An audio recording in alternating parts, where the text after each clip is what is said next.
প্রিয় দেশবাসী, আসসালামু আলাইকুম।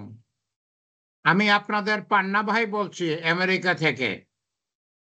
আমার আজকের ভিডিওর বিষয় আওয়ামী লীগ সম্বন্ধে। আওয়ামী লীগ নিয়ে আমরা আমরা বাংলাদেশে আপনারা যারা আছেন, আমরা যারা বিদেশে আছি, আমরা অত্যন্ত চিন্তিত বাংলাদেশ নিয়ে। অত্যন্ত চিন্তিত। মনে হচ্ছে বাংলাদেশের ভবিষ্যৎ ভবিষ্যৎ খুবই কুয়াশাপূর্ণ, খুবই অন্ধকার। তার কারণ তার কারণ আপনাদেরকে আমি কয়েকটা স্লাইড দেখাই। সেই স্লাইড দেখাইলে আপনারা বুঝবেন কেন আমি দাবি করতেছি আওয়ামী লীগকে অনতিবিলম্বে নিষিদ্ধ করুন। আমি ডক্টর ইউনূস সরকারের কাছে দাবি করতেছি আওয়ামী লীগকে অনতিবিলম্বে নিষিদ্ধ করুন। আমি আপনাদেরকে কয়েকটা স্লাইড দেখাই কেন আমি সেটা বলছি। আপনারা এই যে স্লাইডটা দেখতেছেন, এই স্লাইডটায় কি বলতেছে? দেশ জুড়ে আওয়ামী লীগের নৈরাজ্যের সংখ্যা। তার মানে কি?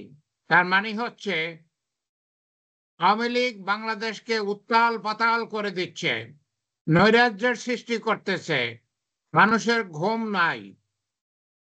আওয়ামী লীগ যে কোনো সময় বাংলাদেশে যে কোনো একটা দুর্ঘটনা ঘটাবে, তারা নৈরাজ্যের সৃষ্টি করতেছে। সেটাই এই স্লাইডটাই বলতেছে। সেইটাই এই স্লাইডটাই বলতেছে। আরেকটা স্লাইড আমি দেখাই, আমি কয়েকটা স্লাইড দেখাবো। এই স্লাইডটায় কি বলতেছে? হাসিনার মাফিয়া চক্র এখন পুলিশে বহাল। হাসিনার যে মাফিয়া চক্র এখনো পর্যন্ত পুলিশে আছে। কারণ বাংলাদেশের যে পুলিশ, এরা হচ্ছে আওয়ামী পুলিশ। এদের একটা বড় অংশ হচ্ছে ফরিদপুরের গোপালগঞ্জের শেখ হাসিনার দেশের, শেখ হাসিনার বাড়ির আশেপাশের। এরা হচ্ছে শেখ হাসিনার যেহেতু নিমক খেয়েছে, নিমক হারামি তারা করবে না। তারা সর্বদাই শেখ হাসিনাকেই সরকারে রাখার চেষ্টা করবে। সেই শেখ হাসিনা যতই জুলুমবাজ হোক, যতই খুনি হোক, যতই মাফিয়া হোক, যতই স্বৈরতন্ত্র হোক, এই পুলিশ বাহিনী যেহেতু তারা আওয়ামী লীগের নুন খেয়েছে, তারা সব সময়ই হাসিনার পক্ষেই থাকবে, হাসিনার মাফিয়া চক্রের মধ্যেই থাকবে। তার মানে কি? তার মানে হচ্ছে আমরা এই পুলিশের উপরে একটুও নির্ভর করতে পারি না। যার জন্য আমি বেশ কয়েকটা ভিডিওতে ডক্টর ইউনূস সরকারকে অনুরোধ করেছি যে আপনারা জুলাই আগস্টের ছাত্র শ্রমিক জনতা যারা 2 কোটি রাস্তায় নেমে এসেছিল হাসিনার বিরুদ্ধে, যারা 2000 শহীদ হয়েছে, 50,000 আহত হয়েছে, তাদের থেকে জুলাই ব্রিগেড তৈরি করুন। জুলাই ব্রিগেড তৈরি করুন। সেখান থেকে পুলিশ নিয়োগ দেন, তাদেরকে ট্রেনিং দেন, তাদের জন্য ভালো অস্ত্র আনেন, তাদেরকে পুলিশে নিয়োগ দেন। কিন্তু ডক্টর ইউনূস সরকার কিছুই করেন নাই। ডক্টর ইউনূস সরকার মনে হয় উনি একটু দুর্বল সরকার, মনে হয় উনি স্লো, ধীর গতিতে চলতে চান। উনি খুব ভালো মানুষ, তাকে আমি পছন্দ করি, তাকে আমি ভালোবাসি। উনি খুব ভালো মানুষ, কিন্তু মনে হয় একটু দুর্বল সরকার। উনি কিছুই করেন নাই। এখন এখন যদি একটা বড় রকমের গোলমাল হয়, এই হাসিনার যেই পুলিশ, হাসিনার যে মাফিয়া চক্র, সেই মাফিয়া চক্রেই তো এই পুলিশেরা থাকবে, পুলিশেরা আছে। তাহলে ডক্টর ইউনূস সরকার শক্তি কোথায় পাবেন? একটা গোলমাল হইলে সেই গোলমাল কিভাবে বন্ধ করবেন? পারবেন না বন্ধ করতে। অসম্ভব। ডক্টর ইউনূসের সরকারের কাছে কোনো শক্তি নাই, কোনো ক্ষমতা নাই। ছাত্র দল বিচ্ছিন্ন হয়ে গেছে। ছাত্র শ্রমিক জনতার যেই দল যারা ২০২৪ সালে সংগ্রাম করেছে, বিপ্লব করেছে, তারা বিচ্ছিন্ন হয়ে গেছে, তারা ছিন্ন ভিন্ন হয়ে গেছে। ডক্টর ইউনূস সরকার জুলাই ব্রিগেড করেন নাই, উনি তার নিজের পুলিশ বাহিনী গড়ে তোলেন নাই। তাহলে কি হয়েছে? সেই আওয়ামী আমলের যে পুলিশ তারাই আছে। এবং যখন বড় গোলমাল একটা হবে, যেটা আসতেছে, বাংলাদেশে গৃহযুদ্ধ আসতেছে, গৃহযুদ্ধ শুরু হলে বলে আমাদের দরজায় চলে এসেছে, যে কোনো সময় দরজা নাড়বে। বাংলাদেশের গৃহযুদ্ধ যে কোনো সময় শুরু হবে। যখন সেটা শুরু হবে, ভারতের অত্যাধুনিক আগ্নেয়াস্ত্র নিয়ে, ভারতের ট্রেনিং নিয়ে যখন আওয়ামী লীগ, ছাত্রলীগ, যুবলীগ, স্বেচ্ছাসেবক লীগ, সমস্ত লীগের যখন ৫-১০ লক্ষ ৫-১০ লক্ষ যখন যোদ্ধা আমাদের বিরুদ্ধে নামবে, তারা যে গেরিলা যুদ্ধ করবে আমাদের বিরুদ্ধে, সেটা কে ঠেকাবে? আওয়ামী লীগের পুলিশ। তো তারা আওয়ামী লীগকেই সহায়তা করবে, তারা আওয়ামী লীগের পক্ষে চলে যাবে। ডক্টর ইউনূস তখন কি হবেন? ঢাল নাই, তলোয়ার নাই, নিধিরাম সর্দার। ঢাল নাই, তলোয়ার নাই, নিধিরাম সর্দার হবেন তখন। পালিয়ে যাওয়া ছাড়া কোনো বুদ্ধি আছে? পালিয়ে যাওয়া ছাড়া কোনো বুদ্ধি আছে? অথবা শহীদ হওয়া ছাড়া কোনো বুদ্ধি আছে? ডক্টর ইউনূস সরকারকে আমি বহুবার অনুরোধ করেছি, এখনো অনুরোধ করি, এখনো সময় আছে। আপনারা অনতিবিলম্বে জুলাই ব্রিগেড তৈরি করেন। আপনারা ছাত্র শ্রমিক জনতার যে ২ কোটি ছাত্র শ্রমিক জনতা রাস্তায় নেমেছিল ইউনূসের হাসিনার বিরুদ্ধে, তাদের থেকে ১০ লক্ষ ছাত্র শ্রমিক জনতাকে নিয়োগ দেন, ট্রেনিং দেন, অস্ত্র দেন, পোশাক দেন, খাবারের ব্যবস্থা করেন, থাকার ব্যবস্থা করেন।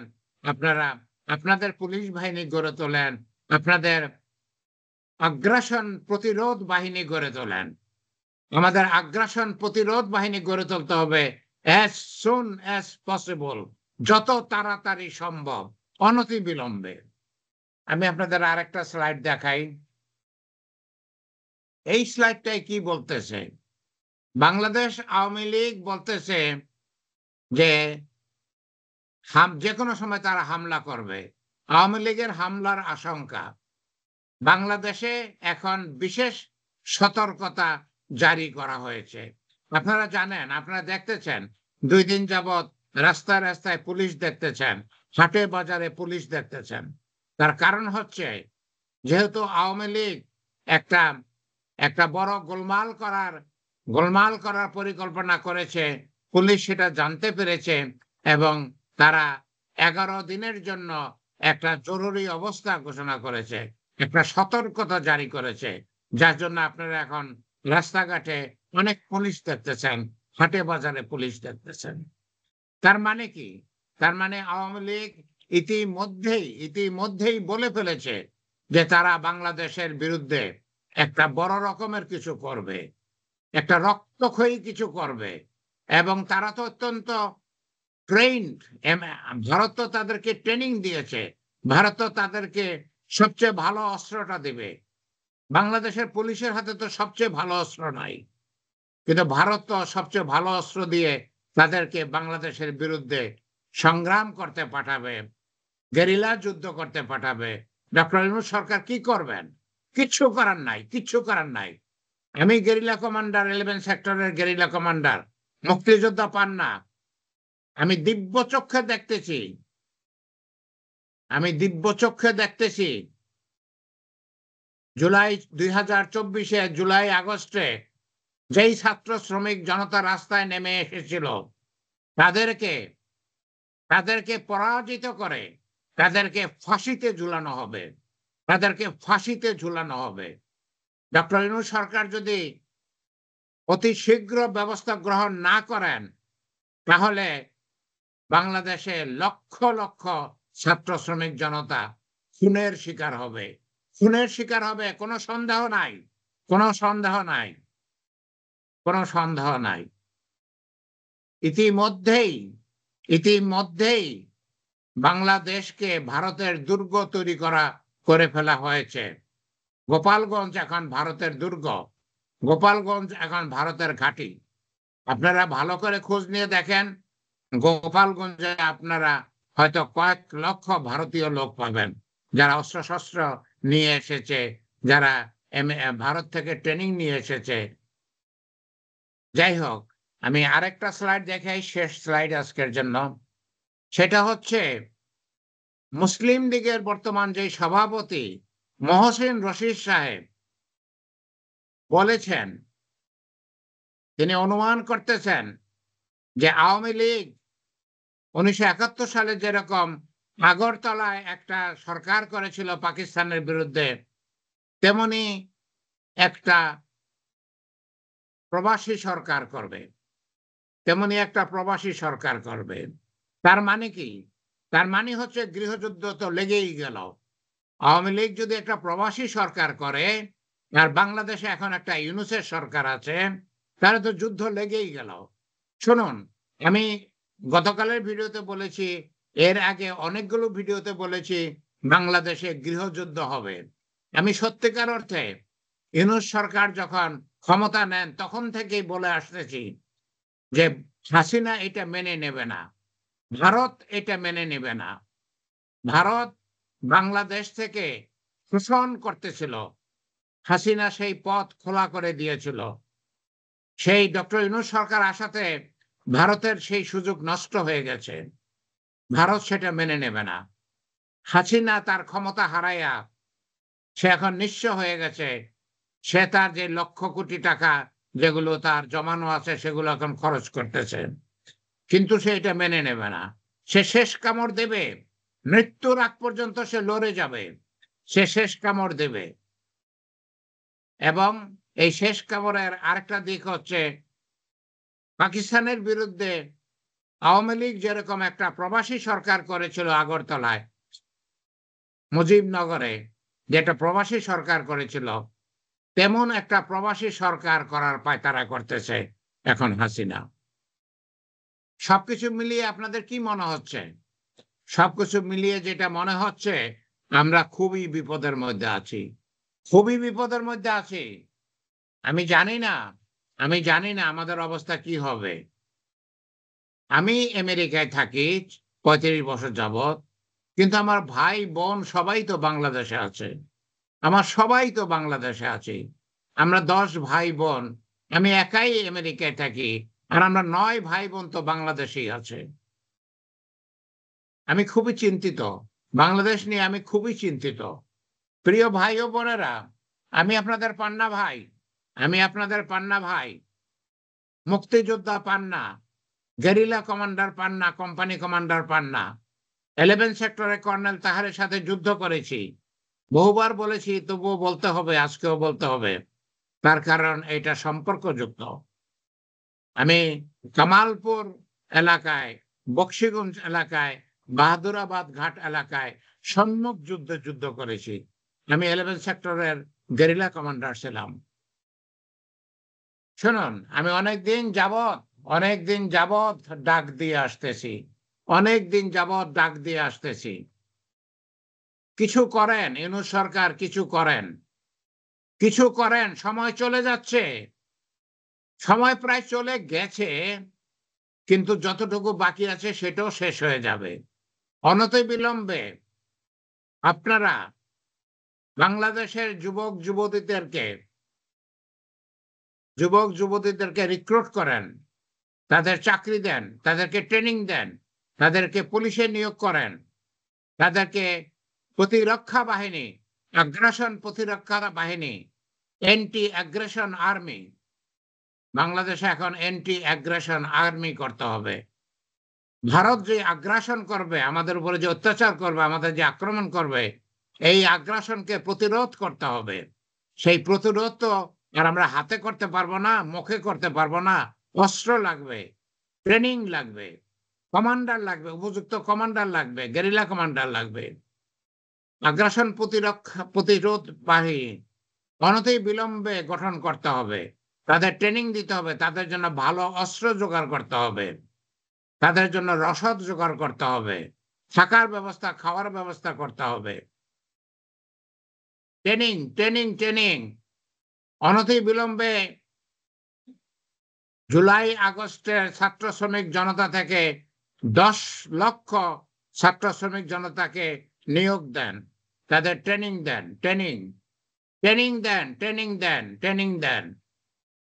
যদি অপঘাতে মৃত্যু না চান, কিংবা যদি আপনাদেরকে তাড়িয়ে দেখ সেটা না চান,